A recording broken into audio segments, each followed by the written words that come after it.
She froze mid-step when she saw him across the street, watching, waiting, smiling like he still owned her. Panic hit, instinct took over, and she grabbed the nearest man's hand.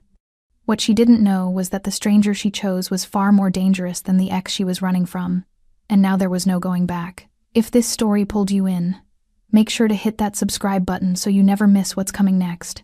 I've got another unforgettable story dropping tomorrow. And while you're here, jump into the comments and tell me where you're watching from. I love seeing our community from all around the world.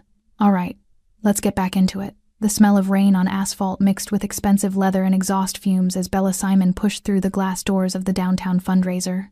Her yellow silk dress clung to her like a spotlight she couldn't turn off, the deep V-neck and thigh-high slit drawing eyes she didn't want. Her silver heels clicked against wet pavement with each step too loud, too sharp, too exposed in the late-night silence between passing cars. 3 blocks to the parking garage. Bella kept her pace steady, her clutch pressed against her ribs. The fundraiser had run long, and now the streets felt emptier than they should have.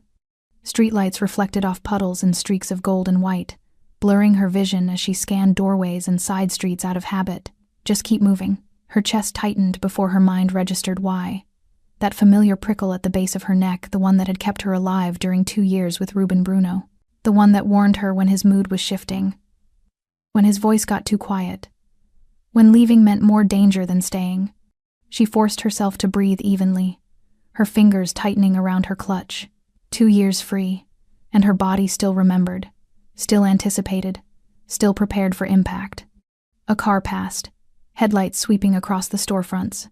In the brief illumination, Bella saw him, Ruben, across the street, hands in his coat pockets, watching her the way he always had, like something that belonged to him had wandered too far from home. Her stomach dropped. The parking garage was still 2 blocks away. Too far. There were people on the sidewalk ahead, a couple walking arm in arm, a man in a black suit checking his phone, but no one close enough to move. Don't freeze. Freezing is what he wants. Ruben's silhouette shifted. He was going to cross the street. In 30 seconds, he'd be standing in front of her, smiling that reasonable smile, speaking in that measured tone that made her sound hysterical for being afraid. He'd ask how she'd been. Comment on her dress, suggest they talk somewhere private, and she'd be right back where she started.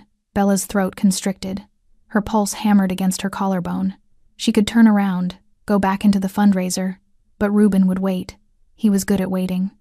Patient in the way predators are patient. The man in the black suit was 20 feet ahead, still focused on his phone, tall, broad-shouldered, with dark hair styled back and tattoos visible at his neck, intricate ink that disappeared beneath his collar. More tattoos covered the back of his hand holding the phone, dark lines against pale skin. Bella didn't think. Thinking meant paralysis. Paralysis meant Ruben would close the distance, and once he was close enough to touch her, she'd remember how good he was at making her doubt her own instincts. She closed the gap in 4 quick steps and grabbed the stranger's hand. The man stopped mid-stride. His head turned slowly, dark eyes dropping to where her fingers had locked around his. Bella's breath caught. Up close, she could see the sharp line of his jaw, the controlled stillness in his posture, the way his gaze moved from their joined hands to her face with the precision of someone assessing a threat. She waited for him to pull away, to demand an explanation, to shake her off like she was unstable. He did none of those things. His fingers shifted just slightly and then closed around hers. Firm, deliberate, anchoring, the air between them changed. Bella couldn't name it, but she felt it in her bones. The way sound seemed to dull, the way the city lights blurred at the edges, the way this stranger's presence suddenly felt like a wall between her and everything else. Across the street, Ruben had stepped off the curb. He was halfway across when he saw them, saw Bella's hand in the stranger's, saw the way the tattooed man had turned slightly, positioning himself between her and the street without breaking eye contact with her. Ruben stopped. For the first time in 2 years, Bella watched Ruben Bruno hesitate. The stranger didn't look at Ruben, didn't acknowledge the threat at all. His dark eyes stayed on Bella, reading something in her expression that made his grip tighten fractionally. "Walk with me," he said. His voice was low, controlled, carrying an authority that wasn't loud but absolute. Not a question, not a command. Something in between that left no room for argument.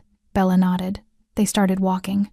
The stranger's stride was measured, unhurried, as if they'd been walking together all along, as if this was planned.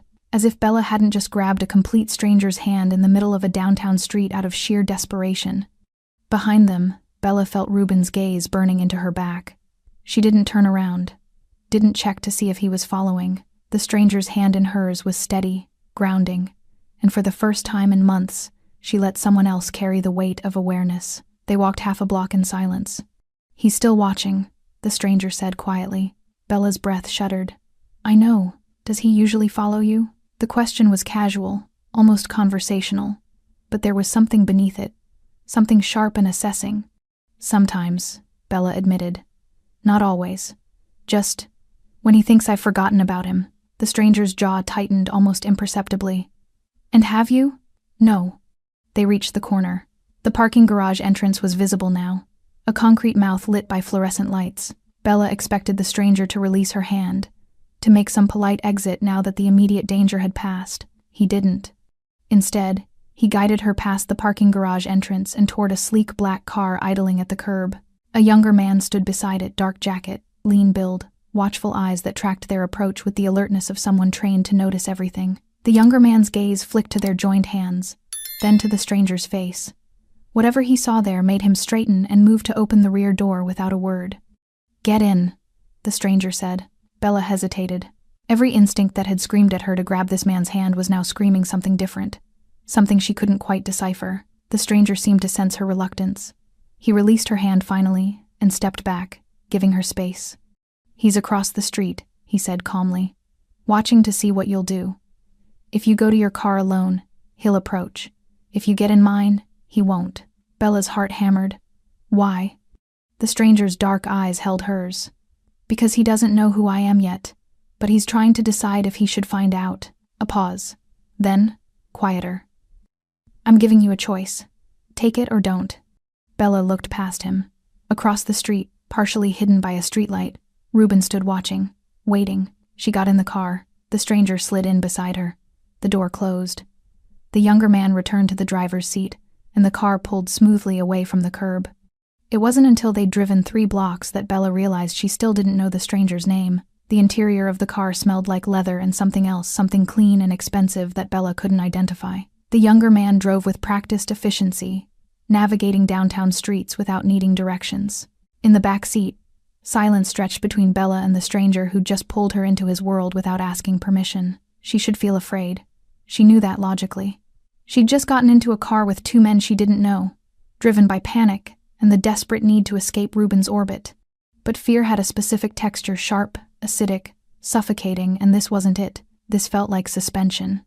Like the moment between lightning and thunder when the world holds its breath. "Where are we going?" Bella finally asked, her voice steadier than she expected.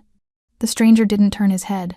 He was watching the side mirror, tracking something behind them with the same controlled awareness he'd shown on the street. "Somewhere he can't follow," he said simply. Bella's fingers tightened around her clutch. "You don't even know who he is." "I know enough." His gaze shifted to her, dark and assessing.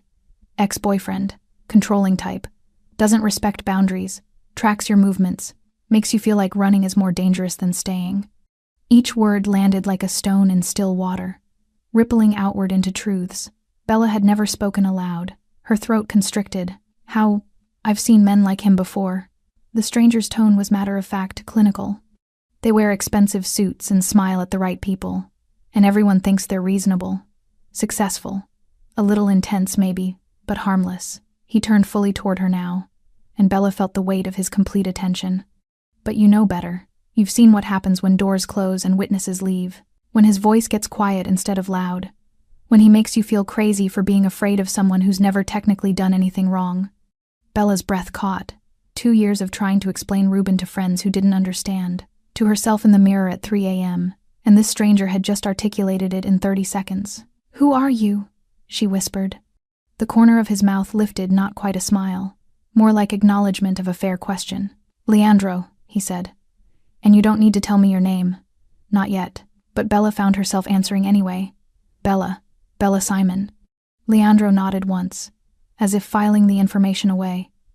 Then he returned his attention to the side mirror. They'd been driving for 6 minutes, taking seemingly random turns through downtown, and Bella realized with a start that they were being deliberately evasive. "Is he following us?" she asked.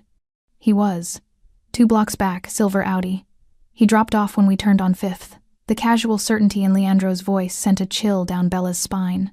He'd been tracking Ruben's movements the entire time, monitoring the threat without ever appearing concerned. The car turned into an underground parking structure, upscale, well-lit, with security cameras visible at regular intervals. The younger driver pulled into a spot near the elevator and killed the engine. "Give it 5 minutes," Leandro said to the driver, who nodded and pulled out his phone, settling in to wait. Leandro opened his door and stepped out, then turned back to offer Bella his hand.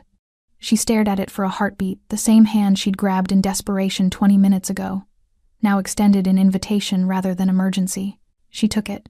The parking garage was quiet, except for the distant hum of ventilation and the echo of their footsteps. Leandro led her to a concrete pillar near the elevator, positioned so they could see the entrance ramp, but remain partially hidden from view. "We wait here," he said, releasing her hand.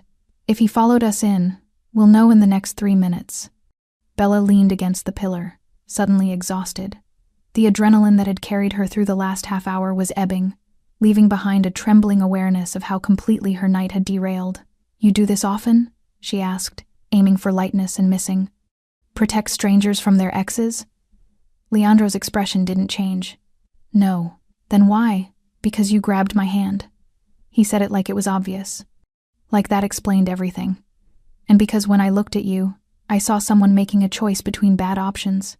Figured I could be a better option." Bella studied him in the fluorescent light.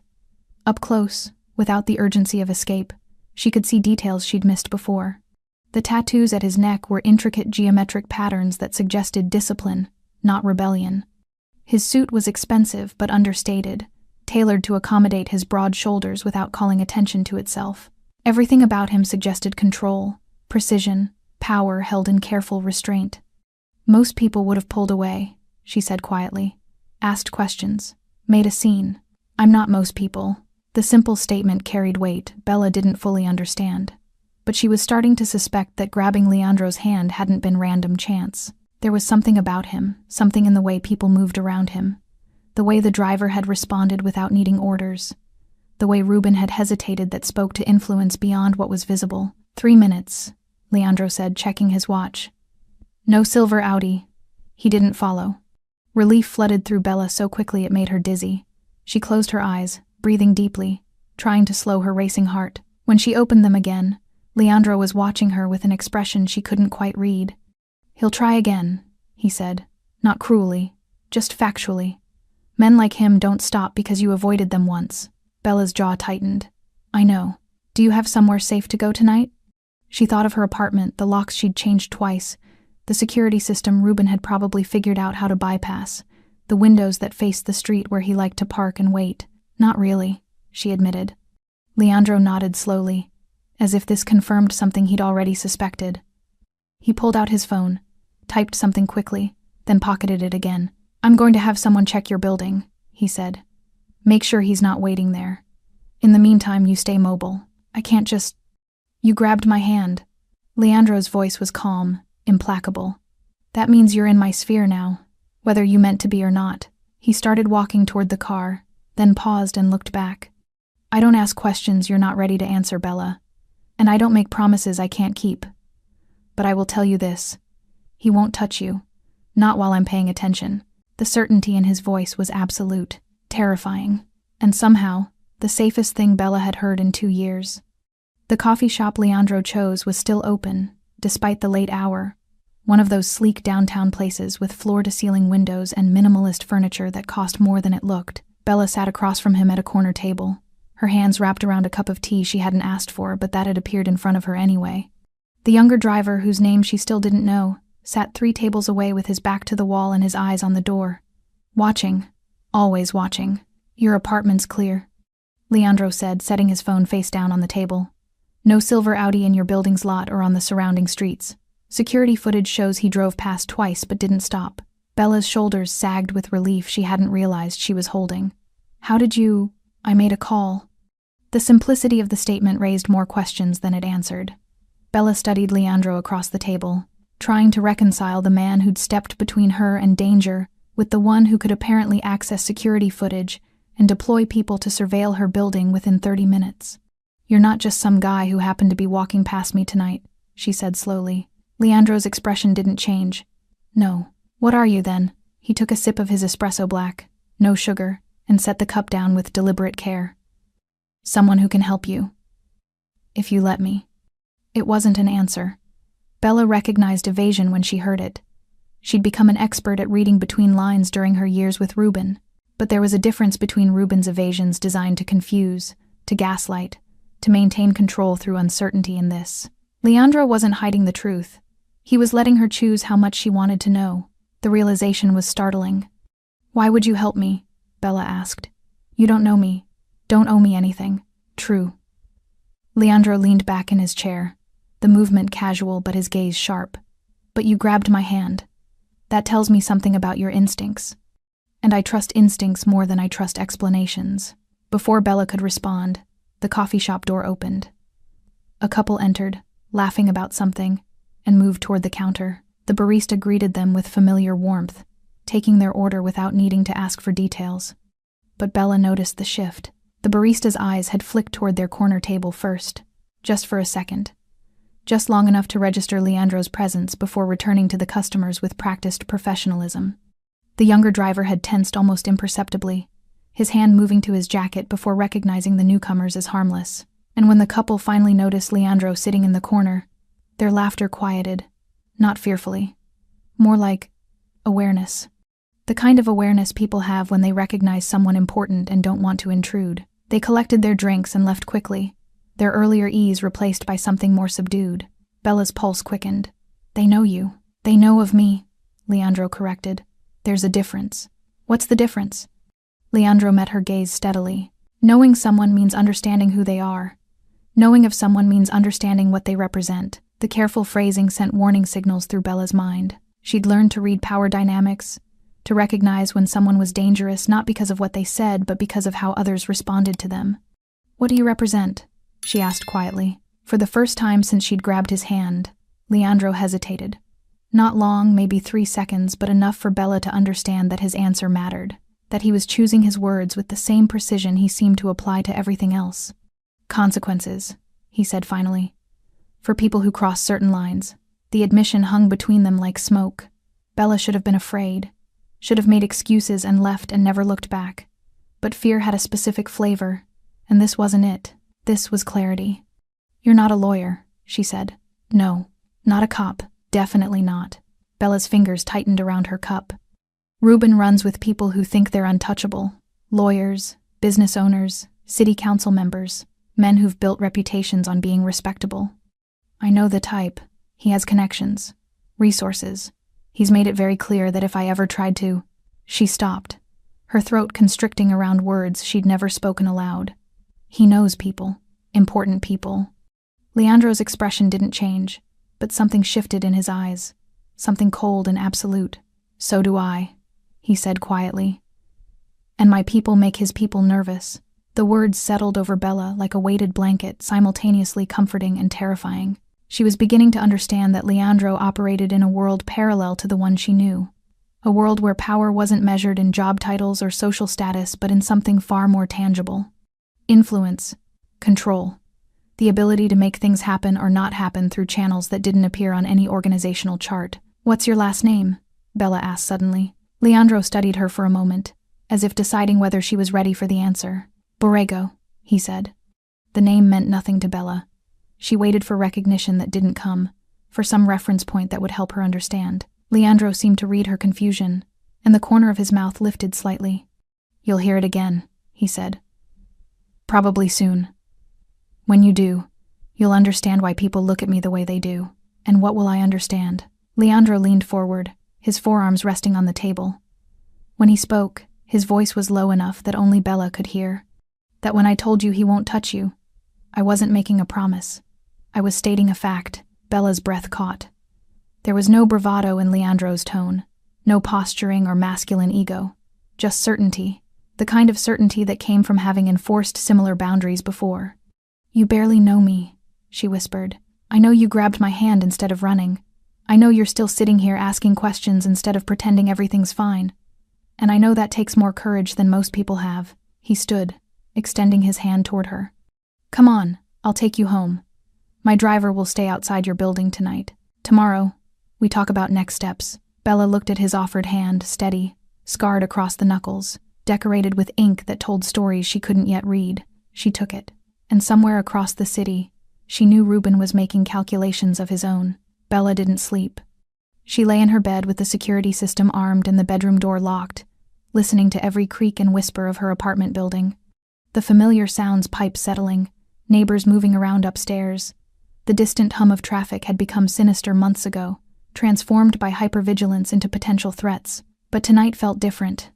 Through her bedroom window, she could see the street below. A black sedan sat 3 cars down from her building's entrance, engine off, windows dark. Leandro's driver, keeping watch the way Leandro had promised he would. The presence should have felt intrusive. Instead, it felt like the first full breath she'd taken in months. At 3 a.m., her phone buzzed. Unknown number. Still awake? Bella stared at the message, her heart rate spiking before logic caught up. Ruben would never ask.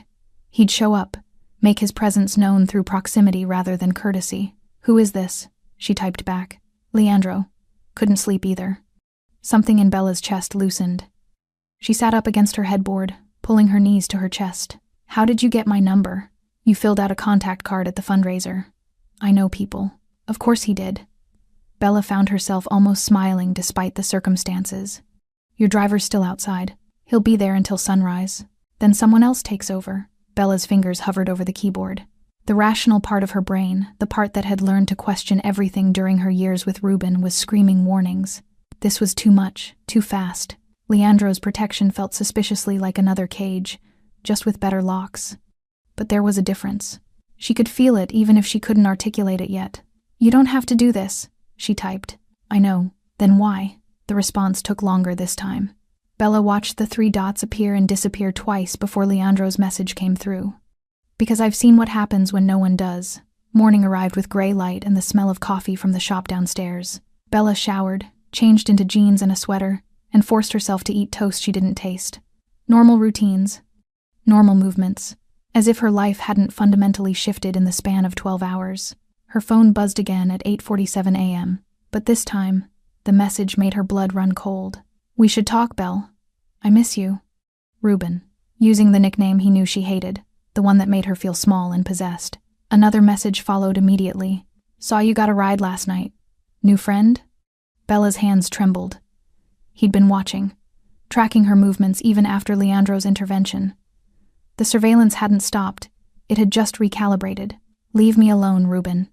She typed it, knowing it wouldn't work. Knowing engagement was exactly what he wanted. But silence felt like surrender, and she was done surrendering. Can't do that. You know how I feel about you. What we had was special. You're making this harder than it needs to be. The messages came rapid fire, each one a small incision designed to make her doubt herself. Special. As if psychological torment was romance. As if monitoring her life was devotion. Bella's finger hovered over the block button. She'd blocked him before. He always found new numbers, new ways to reach her. Blocking was temporary relief, followed by the anxiety of not knowing when he'd reappear. Her phone rang. Unknown number, but not the one Leandro had texted from. She answered cautiously. Hello? It's me. Leandro's voice, calm and controlled. My driver just reported activity. Silver Audi circled your block twice in the last 15 minutes. That your ex? Bella's stomach dropped. He's texting me. Right now. What's he saying? She read him the messages, her voice steady despite the adrenaline flooding her system. Leandro was quiet for a moment, and Bella could almost hear him thinking. Send me screenshots, he said. Every message he's sent you in the last 6 months. Texts, emails, social media, everything. Why? Because documentation matters. And because I want to know exactly who I'm dealing with. There was something in Leandro's tone, something hard and purposeful that made Bella's pulse quicken for a different reason. What are you going to do? She asked. What I told you I'd do. Make sure he doesn't touch you. Leandro. I'm sending a car. 20 minutes. Pack a bag. Bella's chest tightened. I can't just leave. I have work. Ruben's escalating, Leandro interrupted, his voice firm but not unkind. The texts, the surveillance, circling your building. This is the pattern, Bella. You've seen it before. He was right. She had seen it. The way Ruben's attention intensified when she tried to establish distance. The way his control tightened in response to her attempts at autonomy. "Where would I go?" she whispered. "Somewhere he can't follow. Somewhere I have better visibility." A pause. "I'm not asking you to trust me completely. I'm asking you to trust your instincts. The same ones that made you grab my hand." Bella closed her eyes. Her apartment, the locks she'd changed, the security system she'd installed, the safe space she'd tried to build suddenly felt like a trap. 4 walls Ruben knew too well. 20 minutes, Leandro repeated. "The car will take you somewhere safe while I handle this." "Handle what?" "A conversation, the kind Ruben understands." The implications settled over Bella like frost. Leandro was going to confront Ruben directly, establish boundaries not through law or restraining orders, which Ruben had already proven meant nothing, but through the kind of power that operated outside official channels. "Don't hurt him," Bella said quickly, then hated herself for the automatic protection of someone who'd never protected her. "I won't." Leandro's voice softened slightly. "Not unless he forces me to. But he needs to understand that you're no longer accessible to him, that there are consequences now." Bella thought of the coffee shop. The way people had responded to Leandro's presence. The weight his name seemed to carry even when unspoken. "What if he doesn't care about consequences?" she asked. "Then he'll learn to." The certainty in those 4 words was absolute, terrifying, and somehow exactly what Bella needed to hear. "Okay," she breathed. 20 minutes. She ended the call and stared at her phone. Ruben's messages were still coming through, each one a small act of intrusion. "You can't ignore me forever. We need to talk face to face. I know you're home." That last message made Bella's skin crawl. She moved to her window and looked down at the street. The black sedan was still there, but now she could see the silver Audi parked 2 blocks down. Watching, waiting, always waiting. Bella pulled her suitcase from the closet and started packing. The safe house wasn't what Bella expected. She'd imagined something industrial, concrete walls, minimal furniture, the kind of stripped-down space that screamed temporary shelter. Instead, the car had brought her to a brownstone in a quiet neighborhood 20 minutes from downtown.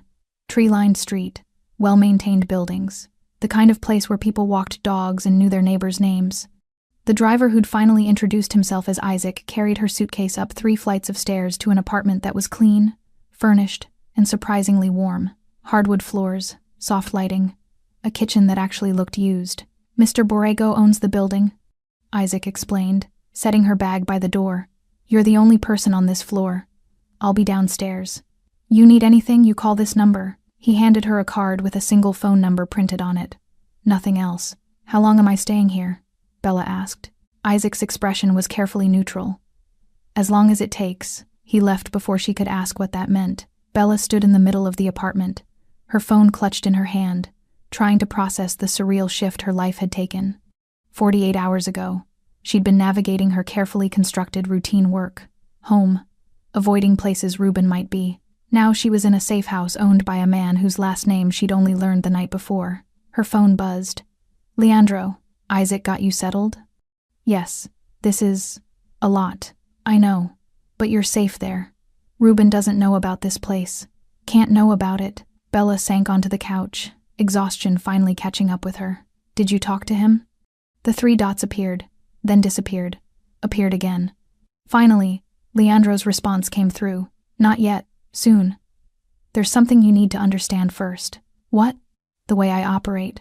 The rules I follow." Before Bella could respond, her phone rang. Leandro's voice was calm when she answered, but she could hear traffic in the background. He was moving, heading somewhere. "I need you to listen carefully," he said. "No interruptions. Can you do that?" Bella's throat tightened. "Yes. I'm not a good man, Bella. I don't pretend to be. The things I do, the world I operate in, it's built on violence and leverage and fear. I've made peace with that because the alternative is chaos, and chaos gets innocent people hurt." He paused, and Bella heard a car door close. The background noise disappeared. "But I have rules," Leandro continued. "Lines I don't cross. Ever. And the first rule is this. I don't exploit vulnerability. Not in women, not in children, not in anyone who can't defend themselves." Bella's pulse hammered.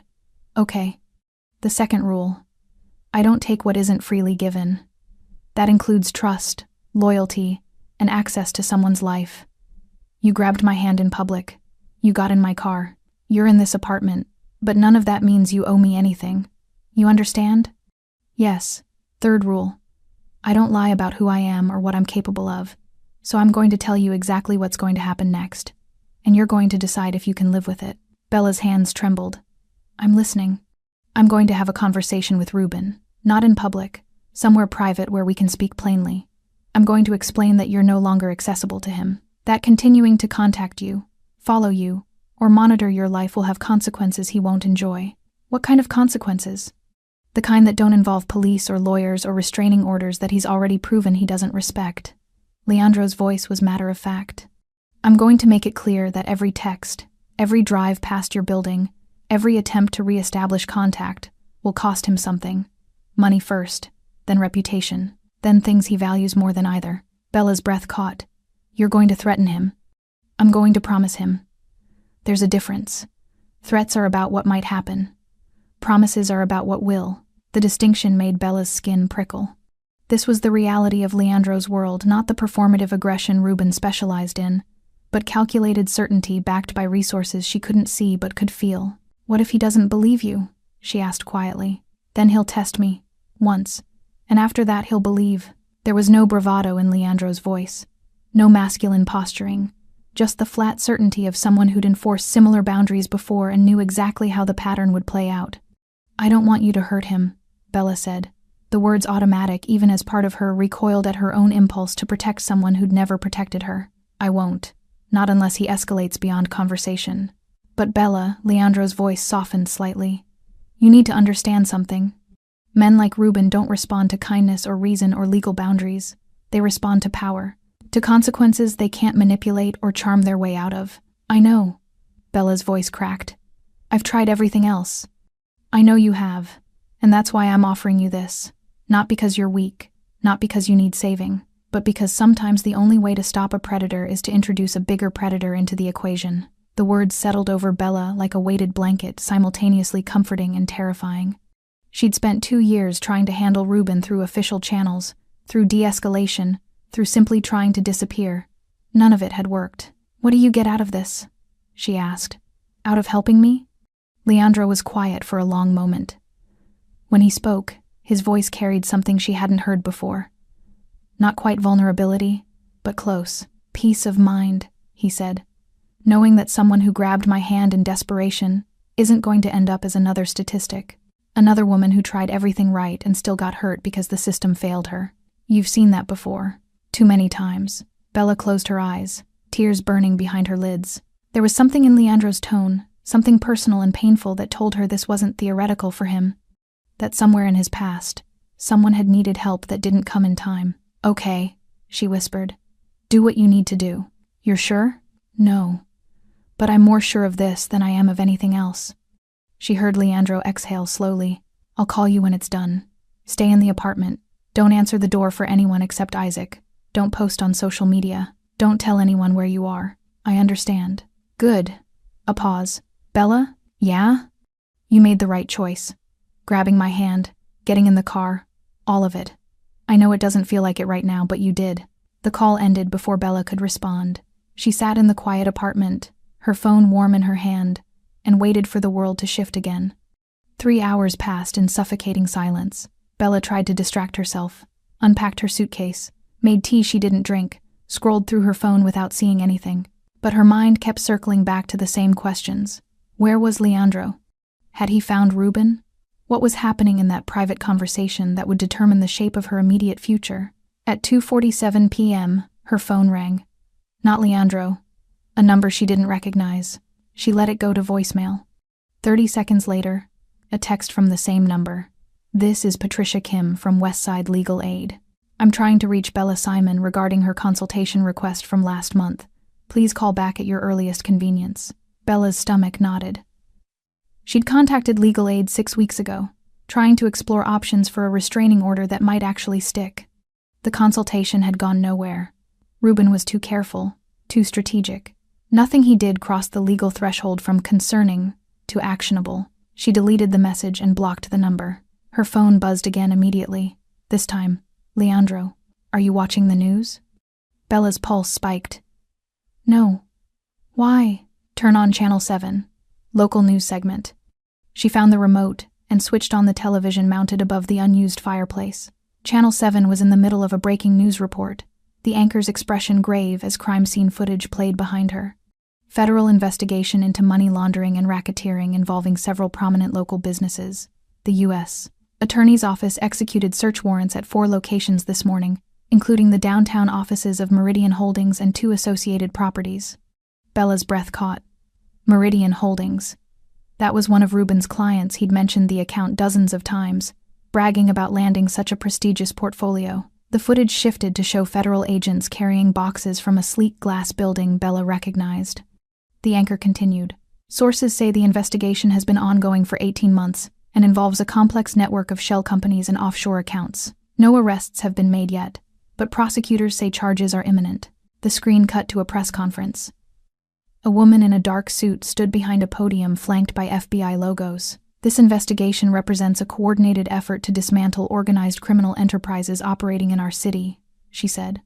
We're targeting the infrastructure that allows these networks to function, the financial facilitators, the legitimate businesses that provide cover, and the professionals who enable these operations. Bella's phone buzzed. Still watching? Yes. What does this have to do with Ruben? Everything. Keep watching. The news segment continued. The anchor was speaking again. Among the businesses being investigated is Bruno Financial Consulting, a boutique firm specializing in high-net-worth clients. The firm's owner, Ruben Bruno, could not be reached for comment. Bella's vision blurred. She rewound the segment, listening again to make sure she'd heard correctly. Bruno Financial Consulting, Ruben's firm, under federal investigation. Her hands shook as she typed. Did you do this? Leandro's response came quickly. No. This has been building for over a year, but I knew about it. How? Because the people investigating Meridian are also investigating other things. Bigger things. Things that intersect with my world. Bella stared at her phone, trying to process the implications. Leandro had known Ruben was vulnerable, had known there was federal attention on his business, his clients, his carefully constructed professional life. You could have told me, she typed. I just did. The timing matters. Another message followed. Ruben's world is about to get very complicated. Federal investigations mean audits, depositions, asset freezes. He's going to be too busy protecting himself to focus on you. Bella's throat tightened. The news was still playing more footage of federal agents, more statements from prosecutors, more speculation about the scope of the investigation. This is why you waited, she typed slowly. Why you didn't confront him immediately, partly. I needed to understand the full picture first. And now you do? Now I know exactly where the pressure points are. Bella set her phone down, her mind racing.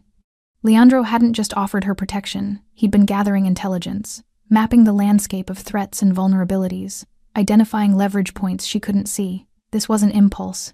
It was strategy. Her phone rang. Leandro, not texting this time. The investigation is real, he said when she answered. I didn't manufacture it, but I did make sure certain information reached the right people at the right time. What information? Details about transactions Ruben thought were buried. Connections between his clients and entities the feds were already monitoring. Nothing fabricated, just illuminated. Bella's pulse hammered. You accelerated their timeline. I created urgency. There's a difference. Leandro's voice was calm, clinical. The investigation was going to happen regardless. I just made sure it happened now, when it could be useful. Useful for what? For making Ruben understand that he has bigger problems than you, that continuing to harass you while federal prosecutors are examining his entire professional life is a distraction he can't afford. The calculation was staggering. Leandro hadn't threatened Ruben with violence or intimidation, he'd threatened him with exposure, with the collapse of the carefully maintained facade that men like Ruben built their identities on. What happens now? Bella asked quietly. Now, Ruben makes choices. He can cooperate with investigators and maybe minimize the damage, or he can fight it and watch his life unravel piece by piece. Either way, he won't have time or resources to focus on you. And if he tries anyway, then he proves he's reckless, as well as obsessive. And reckless people make mistakes that are easier to exploit. Bella closed her eyes. Part of her felt relief the crushing weight of Ruben's attention might finally be lifting. But another part felt something darker. Satisfaction, maybe. Or justice of a kind the legal system had never provided. You didn't just protect me. she said slowly. You went to war. No. Leandro's voice was firm. I redirected an existing war so it served a useful purpose. There's a difference. Is there? Yes. Because I'm not destroying Ruben for you, Bella. I'm creating conditions where he destroys himself. All I did was make sure the truth found the right audience. The distinction felt thin, but Bella understood the logic. Leandro operated in a world where power wasn't about direct confrontation. It was about information, timing, and understanding how systems could be leveraged. When do I get to leave here? She asked. Few more days. Let the investigation dominate the news cycle. Let Ruben's world catch fire. Then we reassess. And then you decide what kind of life you want to build, with or without my involvement. The offer hung between them, genuine autonomy wrapped in temporary protection. Okay, Bella whispered. Get some rest. This is just beginning. The call ended. Bella sat in the quiet apartment, watching news coverage of Ruben's collapsing world, and felt something she hadn't felt in 2 years. Hope. 5 days. That's how long Bella stayed in the safe house, watching Ruben's world disintegrate through news coverage and Leandro's carefully curated updates. Federal investigators had seized financial records. Clients were jumping ship. Ruben's face appeared on local news segments, looking progressively more haggard with each appearance. And through it all, the texts kept coming, not as frequently, not with the same confidence. But they came. This is all a misunderstanding. I need to talk to you. You're the only one who understands. Please, Belle. I'm losing everything. Each message was a small act of audacity, proof that even with his professional life imploding, Ruben still believed he had claim to Bella's attention. Still thought he could draw her back into his orbit through manufactured crisis. On the 6th morning, Leandro called. Time to go home, he said without preamble. Isaac will drive you. Your apartment's been swept, new locks installed, security system upgraded. There's also a panic button by your bed that connects directly to my people. Bella's stomach nodded. You think I still need that? I think preparation prevents problems. A pause. Ruben's been quiet for 48 hours. No drive-bys. No surveillance we can detect. The investigation has him pinned down. But men like him don't disappear gracefully. Meaning he might make one last desperate play before reality fully sets in. I want you protected if he does. The words settled over Bella like frost. She'd been in this protective bubble for nearly a week, insulated from immediate danger. The thought of returning to her normal life, even with upgraded security, made her chest tighten. What kind of play? She asked quietly. The kind where he shows up unannounced, makes a scene, tries to force a confrontation that puts you in a position where you have to respond. Bella closed her eyes. She knew that pattern. Had lived through variations of it during their relationship. Ruben creating situations where she had to engage with him, where silence or avoidance made her look unreasonable. When should I expect it? If it happens, it'll be soon. Tonight, maybe tomorrow. He knows his window is closing. Isaac drove her home in mid-afternoon, the city looking strangely normal after days of isolation. Traffic, pedestrians, the ordinary chaos of downtown life. Bella watched it all through tinted windows, feeling disconnected from the world she was returning to.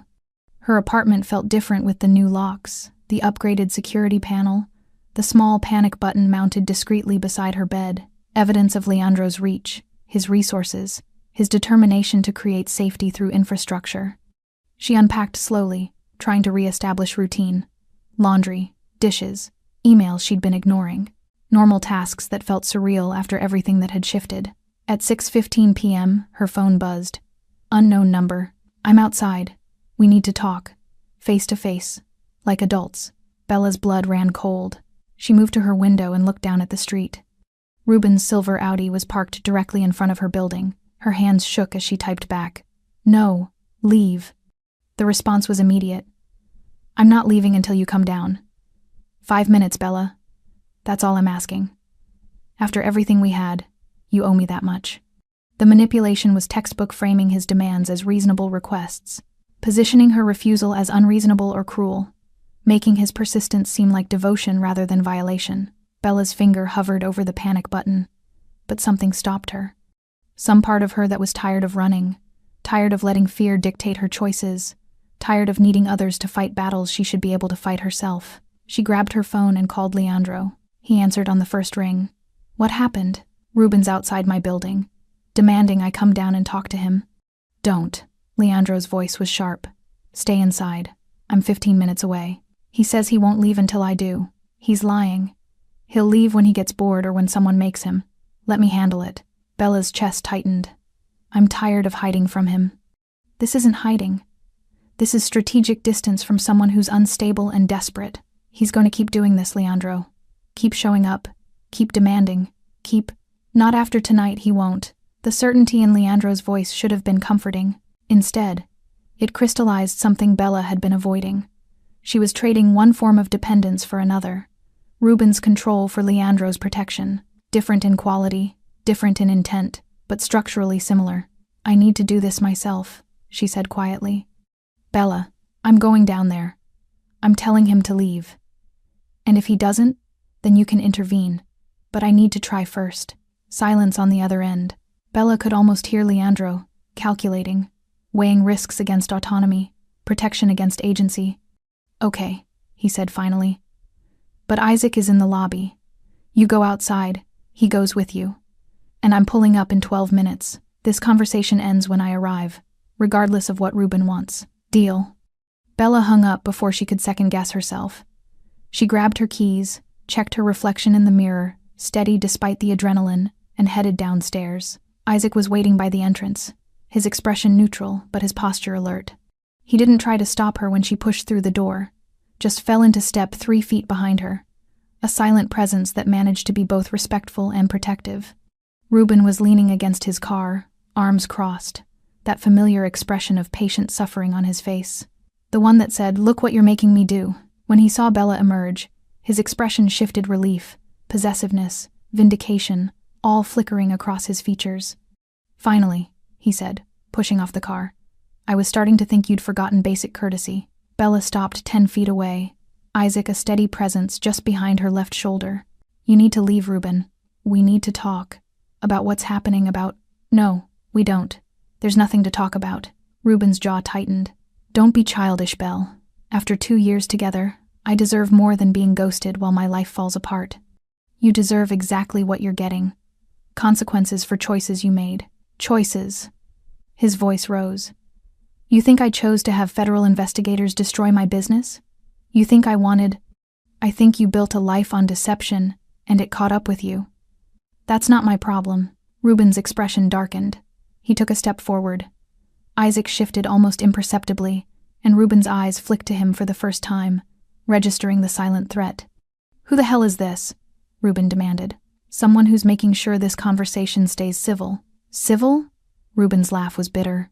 "You're bringing muscle to intimidate me? After everything I've done for you? You've done nothing for me except make me afraid to live my own life."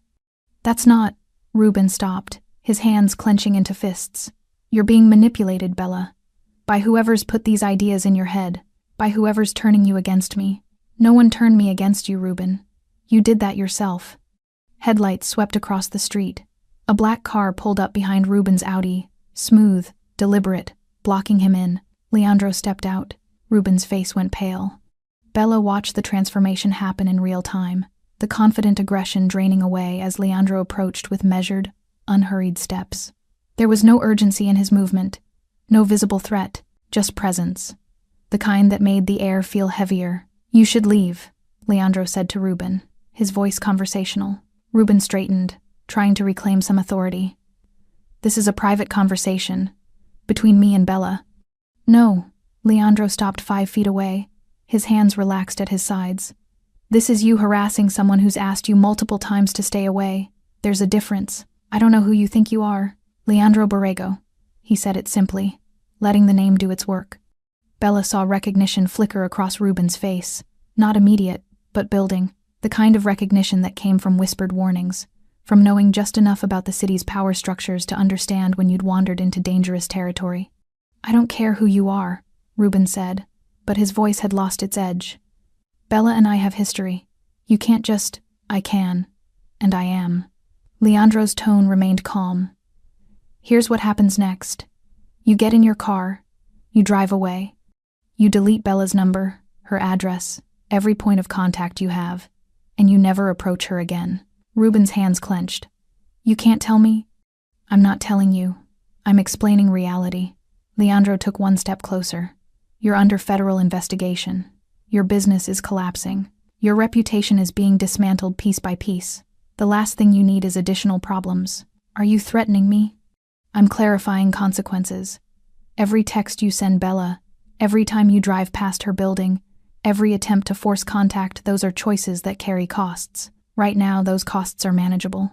Escalate, and they stop being manageable. Bella watched Ruben's expression shift from defiance to calculation. He was measuring risks, trying to determine if Leandro's words were bluff or promise. I haven't done anything illegal, Ruben said carefully. Yet, Leandro agreed, and keeping it that way requires making smart decisions. Starting now, the silence stretched. Traffic noise filled the space, distant horns, the hum of the city, ordinary sounds that felt surreal against the tension crackling between the two men.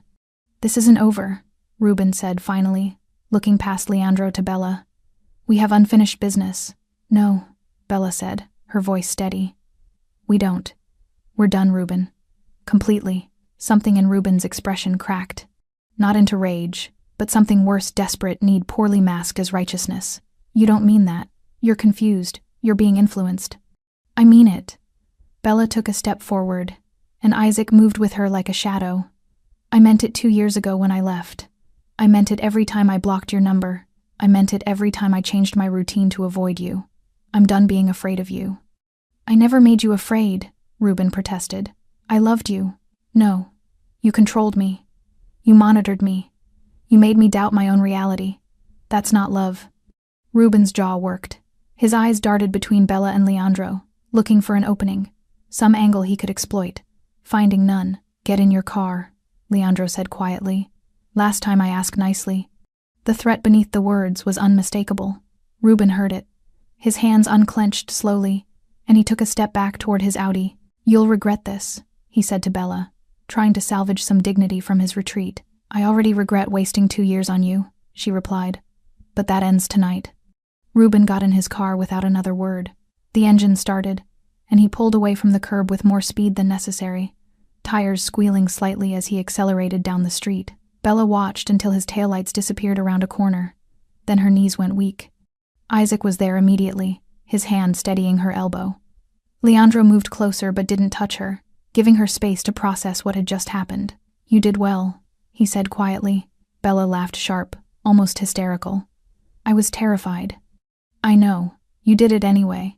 That's what counts. She looked up at Leandro, seeing him clearly in the streetlight.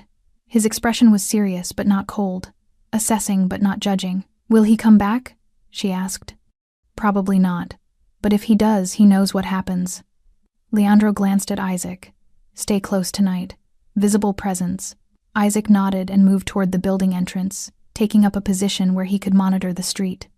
Leandro turned back to Bella. We should talk. Not out here. They went to her apartment. Bella made tea she didn't want, while Leandro stood by the window, checking sightlines and security the way someone else might check their phone. Always assessing. Always aware.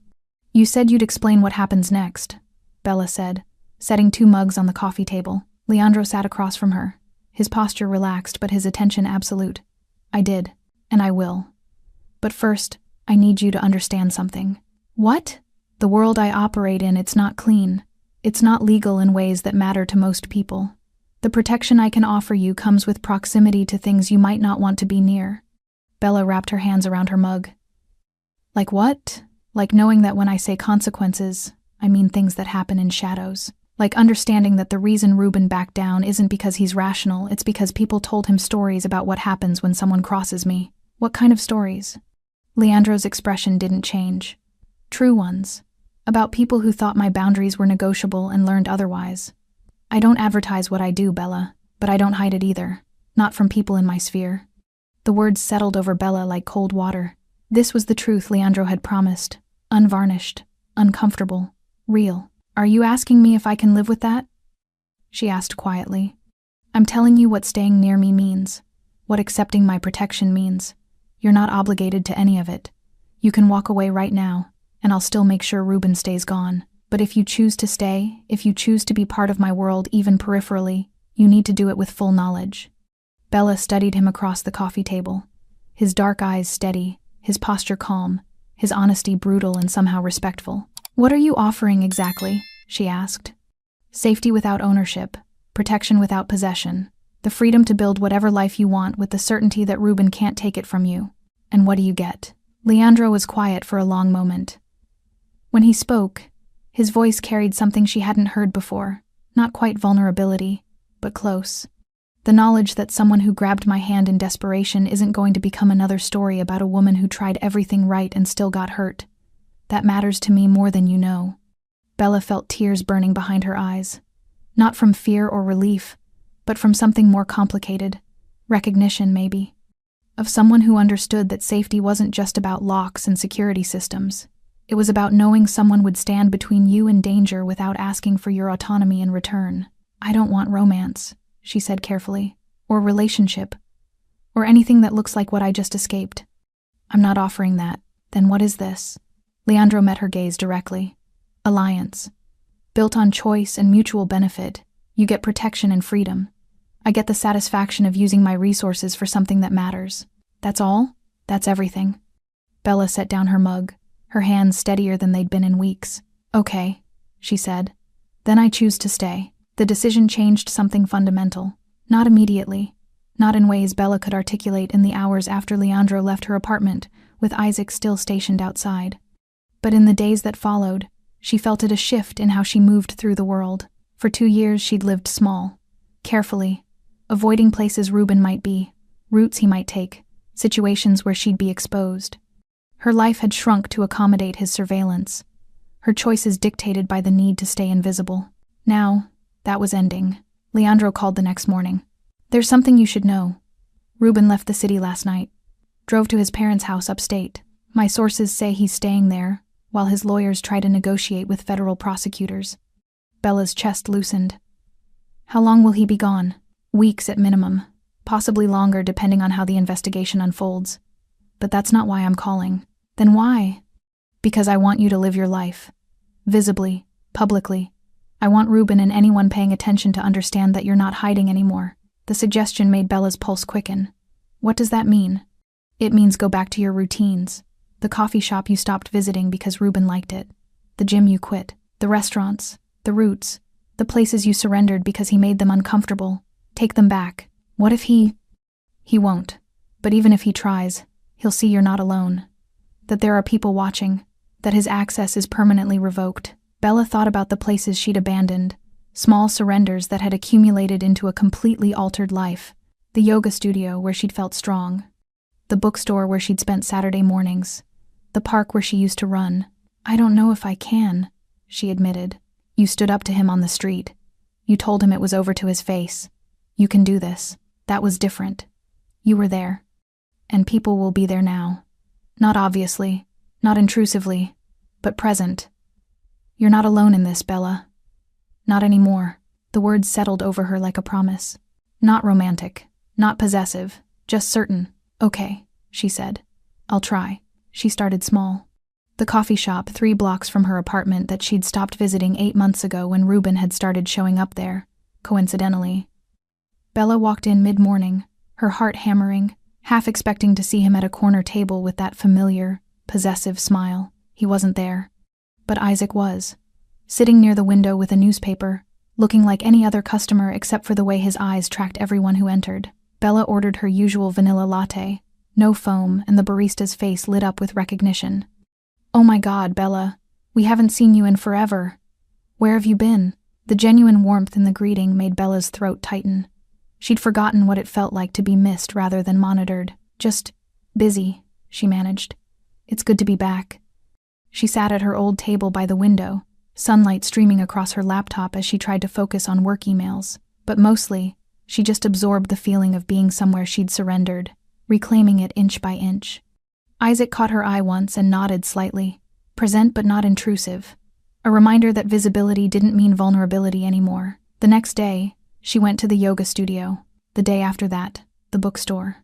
Each location felt like reclaiming territory she'd ceded to fear, and each time, Bella noticed them Leandro's people, positioned carefully, never obvious but always there. A woman reading near the yoga studio entrance. A man browsing magazines at the bookstore. Different faces, same purpose, protection without possession. On the 4th day, Bella called Leandro. "I want to do something public, something that makes a statement." "What kind of statement?" "That I'm not hiding, that I'm not afraid, that my life belongs to me." Silence on the other end. Then, "What did you have in mind?" "There's a gallery opening downtown Friday night. Modern art exhibit." Ruben hated that kind of thing, said it was pretentious. "I always wanted to go, but he made it difficult." "And now you want to go?" "Yes, but not alone. You want me to come with you." It wasn't a question. Bella took a breath, acknowledging what she was really asking. "I want people to see me with you. I want it to be clear that I'm not isolated anymore, that there are consequences now. For anyone who thinks otherwise." She heard Leandro exhale slowly. "You understand what that means? Being seen publicly with me?" "I think so. It means people will make assumptions about our relationship, about what you mean to me, about why I'm protecting you. Some of those assumptions will be wrong, but they'll still stick." "I know." Bella's voice was steady. "But I'd rather people make wrong assumptions about my strength than right assumptions about my vulnerability." The logic was clean, strategic, exactly the kind of calculation Leandro would make. "Okay," he said finally. "Friday night.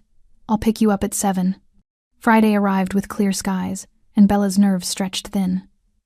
She chose her outfit carefully, a black dress that made her feel strong rather than exposed, heels that added height without sacrificing stability, armor disguised as elegance. Leandro arrived exactly at 7 in a dark suit that looked custom-made, his presence commanding even in the simple act of offering his hand to help her into the car. "You look nervous," he observed as they pulled away from her building. "I am nervous." "Good. Means you understand the stakes. Is that supposed to be comforting?" "It's supposed to be honest." He glanced at her. "You're about to walk into a room full of people who will notice us together, who will talk, who will draw conclusions. If you want to change your mind, now's the time." Bella looked out the window at the city sliding past lights and movement and life happening everywhere around them. For 2 years, she'd watched that life from the margins, too afraid to participate fully. "Not anymore. I'm not changing my mind," she said. The gallery was packed when they arrived. Bella recognized faces from the fundraiser circuit, from downtown social events she'd attended alone, and left early from to avoid Ruben's inevitable appearance. But walking in beside Leandro was different. Conversations paused mid-sentence. Eyes tracked their progress across the polished floor. Bella felt the attention like a physical weight, curious, assessing, recalibrating. Leandro's hand found the small of her back, not possessive but anchoring, guiding her through the crowd with the kind of natural authority that made people step aside without realizing they were doing it. "They're staring," Bella murmured. "Let them." They stopped in front of a massive abstract canvas, swirls of color that suggested chaos contained. Leandro studied it with genuine interest while Bella tried to slow her racing heart. "You're doing fine," he said quietly, his eyes still on the painting. "I feel like everyone's watching us." "They are. That's the point." He turned slightly, his dark eyes meeting hers. "You're not hiding anymore, Bella. This is what that looks like." A woman approached mid-50s, expensive jewelry, the kind of social confidence that came from years of navigating elite circles. "Leandro," she said warmly. "I didn't expect to see you here. Mrs. Castellano. Always a pleasure." He gestured to Bella. "This is Bella Simon." The woman's eyes sharpened with interest as she extended her hand. "Lovely to meet you, dear. Any friend of Leandro's is always welcome in our circles." The phrasing was deliberate. Our circles. An invitation wrapped in assumption.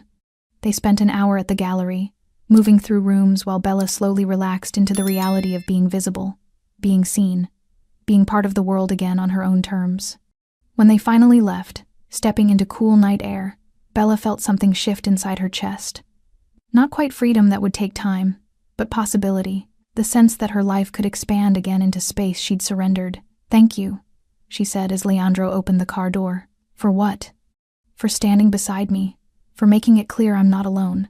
Leandro's expression softened almost imperceptibly. "You were never as alone as you felt. You just needed to see it." They drove through the city in comfortable silence, and Bella watched lights blur past the window, thinking about choices and consequences and the strange path that had led from grabbing a stranger's hand to reclaiming her life piece by piece. The city looked different at night from Leandro's car, softer somehow, the harsh edges blurred by speed and darkness. Bella watched the familiar streets slide past, feeling the gallery night still humming under her skin. The attention, the visibility, the deliberate claiming of space she'd surrendered. "You're quiet," Leandro observed. "Just thinking." "About?" Bella turned from the window to look at him. In profile, illuminated by passing streetlights, Leandro looked exactly like what he was: dangerous, controlled, certain. But there was something else too. Something she was only beginning to understand. "About how different this feels from 2 years ago," she said. "When I left Ruben, I thought freedom meant being invisible, staying small, not drawing attention. And now? Now I'm realizing freedom means choosing when to be visible, on my terms, not someone else's." Leandro nodded slowly. "That's the difference between hiding and strategy. One is reactive, defensive. The other is deliberate." The car turned onto Bella's street. Isaac's vehicle was already there, parked in his usual spot with clear sight lines to her building entrance. "He's still watching," Bella noted. "He will be for a while longer, until we're certain Ruben has accepted reality. And if he doesn't?" Leandro's expression hardened almost imperceptibly. "Then reality gets reinforced, more directly." The promise in those words should have frightened Bella. Instead, it felt like certainty, like boundaries that would actually hold because they were backed by more than hope or legal documents. The car stopped in front of her building. Leandro got out and came around to open her door, not chivalry exactly, but courtesy mixed with the instinct to maintain awareness. His eyes scanned the street, the shadows, the spaces where threats might hide, always assessing, always aware. "Walk you up?" he asked. Bella nodded. They rode the elevator in silence. The hallway leading to her apartment was empty, quiet, the kind of late-night stillness that used to make Bella's pulse spike. Now, with Leandro beside her, it felt merely peaceful. She unlocked her door and paused on the threshold. "Do you want to come in? Just for a minute?" Leandro studied her carefully. "You sure?" "I'm sure." He followed her inside, and Bella was suddenly conscious of how personal the space was. Her books, her photos, the accumulated details of a life she'd built after leaving Ruben, vulnerable in ways the gallery had not been. "Coffee?" she offered. "Sure." While Bella made coffee she actually wanted this time, Leandro examined her bookshelf with genuine interest. "You like crime fiction," he noted. "I like stories where justice actually happens, even if it's fictional." "You think justice is fictional?" Bella handed him a mug. "I think the legal kind is unreliable. The real kind requires different tools, like the tools I use." "Yes." They sat on opposite ends of her couch, the space between them deliberate. Not intimate, but not distant either. Alliance, Leandro had called it. This felt like what that looked like. "Can I ask you something?" Bella said after a moment. "Always." "Why do you do this? Not just for me, I know you said something about peace of mind. But why this life? This work? You could do anything." Leandro was quiet for a long time, his coffee mug held loosely in scarred hands. When he spoke, his voice carried something unguarded. "Because the world operates on power.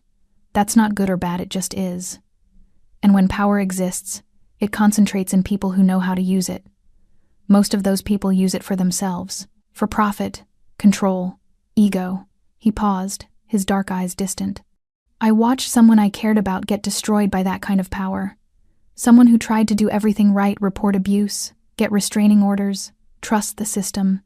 The system failed, and the person with power won because winning is what they do."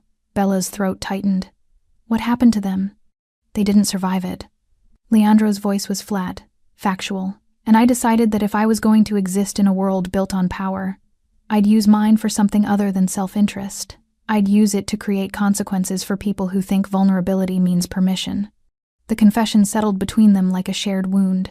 Bella understood now why Leandro had helped her without hesitation, why protection mattered to him in ways that transcended strategy or obligation. "I'm sorry," she said quietly.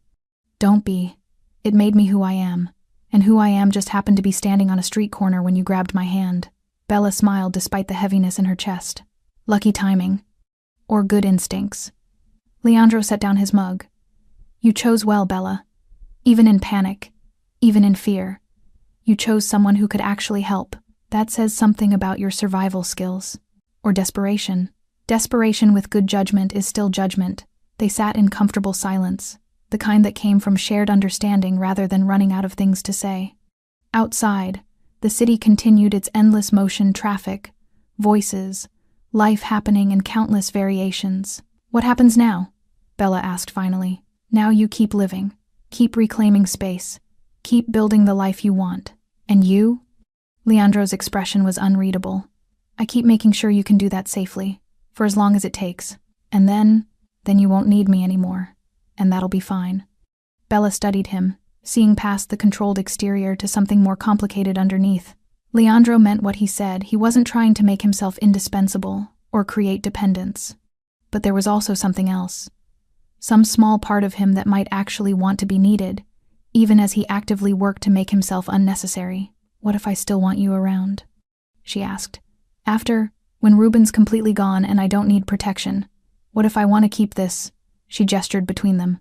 Whatever this is, Leandro's eyes met hers directly. Then we figure out what it becomes, when it's not built on crisis. And what could it become? I don't know.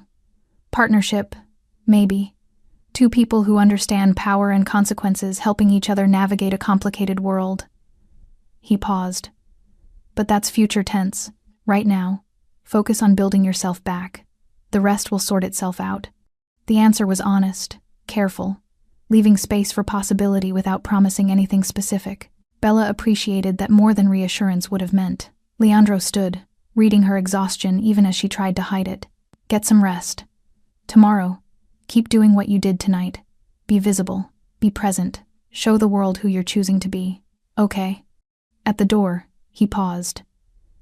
You did well tonight, Bella. At the gallery, on the street last week, all of it. You're stronger than you think, or I have better backup.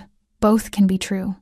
He left, and Bella locked the door behind him. The new locks Leandro had installed, the upgraded security system, all the infrastructure of safety. But as she got ready for bed, she realized the most important thing wasn't external, it was internal. The knowledge that she could stand in a crowded room beside someone powerful and not feel owned, could reclaim public space without feeling exposed, could make choices about visibility and vulnerability on her own terms. Ruben had tried to make her small. Leandro had helped her remember she never was. Bella climbed into bed and, for the first time in 2 years, fell asleep without checking the locks 3 times or positioning her phone within immediate reach. She fell asleep feeling safe, not because of locks or security systems or men positioned outside her building, but because she'd finally chosen to stop living in fear of someone who no longer deserved space in her life. And that choice, that deliberate reclaiming of autonomy, made all the difference. Outside, the city continued its endless motion. Isaac kept watch from his car. And somewhere upstate, Ruben Bruno faced consequences that had nothing to do with Bella, and everything to do with choices he'd made long before she grabbed a stranger's hand on a rain-slick street. The story that had begun with panic and desperation had transformed into something else entirely. Not romance, not rescue, but reclamation, and that was exactly what Bella needed it to be. Thanks for staying with this story, right till the final moment. You're the reason these stories come alive. If you're ready for another powerful journey, just tap the next video on your screen. And before you go, leave a quick comment and rate this story from 1 to 10. I'm excited to see your thoughts and connect with you down there.